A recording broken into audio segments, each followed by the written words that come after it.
نحمدہ ونصلی علی رسول الکریم اما بعد فاعوذ باللہ من الشیطان الرجیم بسم اللہ الرحمن الرحیم۔ دشت بلا کو عرش کا زینہ بنا دیا،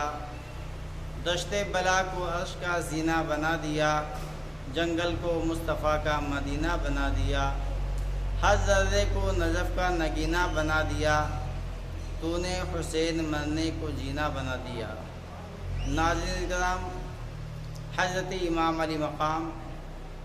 حضرت امام حسین رضی اللہ تعالیٰ عنہ اور آپ کے ساتھی، آپ کے رفقا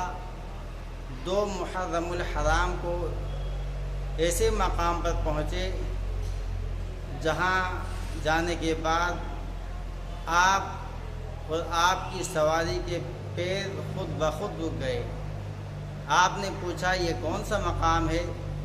تو جواب ملا اسے میدان ماریہ کہتے ہیں۔ پھر پوچھا گیا کیا اس کا اور بھی کوئی نام ہے؟ تو جواب ملا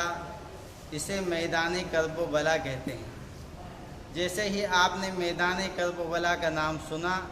تو آپ نے ارشاد فرمایا بس یہی وہ میدان کرب و بلا ہے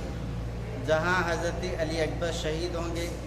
حضرت قاسم رضی اللہ تعالیٰ عنہ شہید ہوں گے،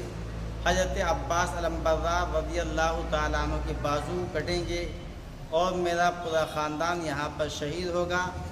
اس لیے یہاں پر سبھی لوگ اپنے خیمے گاڑ لو۔ ناظرین کرام، حضرت امام علی مقام حضرت امام حسین رضی اللہ تعالیٰ عنہ اور یزید پلید دونوں کی لڑائی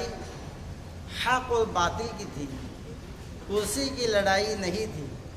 حق اور باطل کی لڑائی تھی۔ کیوں اگر کرسی کی لڑائی ہوتی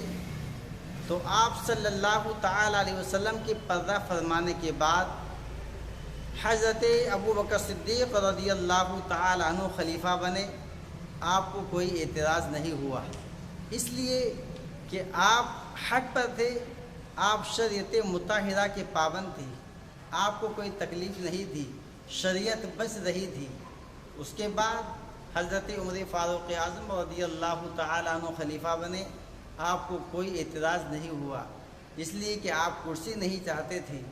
آپ شریعت چاہتے تھے، شریعت بچ رہی تھی، آپ کو کوئی دقت نہیں۔ ان کے بعد حضرت عثمان غنی رضی اللہ تعالیٰ عنہ خلیفہ بنے، آپ کو کوئی دقت نہیں ہوئی، اس لیے کہ کرسی کی لڑائی نہیں تھی، شریعت کی لڑائی تھی، شریعت بچ رہی تھی۔ ان کے بعد حضرت علی کرم اللہ وجہ الکریم خلیفہ بنے، آپ کو ذرہ برابر بھی تکلیف نہیں ہوئی، اس لیے کہ شریعت کے اوپر عمل ہو رہا تھا، شریعت مطہرہ کی پابندی ہو رہی تھی۔ لیکن جیسے ہی یزید پلید خلیفہ بننے کے لیے بیٹھا تو آپ نے اس کو منع کر دیا، اس لیے کہ یزید پلید یہ زانی تھا، نماز کا تارک تھا، شریعت مطہرہ کو پامال کرنے والا تھا، شریعت مطہرہ کی پابندی نہیں کیا کرتا تھا، اس لیے آپ نے اس کو منع کر دیا کہ میں تیرے ہاتھ کے اوپر ہاتھ نہیں دوں گا، تیرے ہاتھ کے اوپر بیعت نہیں کروں گا، اس لیے کہ تو شریعت مطہرہ کا پابند نہیں ہے، مجھے تخت و تاج کی ضرورت نہیں ہے، اس لیے کہ تخت بھی میرا، تاج بھی میرا، دونوں جہاں میں راز ہے ہمارا، مجھے تمہاری ضرورت نہیں ہے، شریعت مطہرہ کی ضرورت ہے۔ یزید جیسے ہی تخت پر بیٹھتا ہے، شریعت مطہرہ کی پامال ہو رہی تھی، شریعت مطہرہ ختم ہو رہی تھی، اس لیے حضرت امام علی مقام حضرت امام حسین رضی اللہ تعالیٰ عنہ نے یزید کی بیعت نہیں کی، اپنا ہاتھ اس کے ناپاک ہاتھوں میں نہیں دیا اور پورے خاندان سمیت شہید ہو گئے۔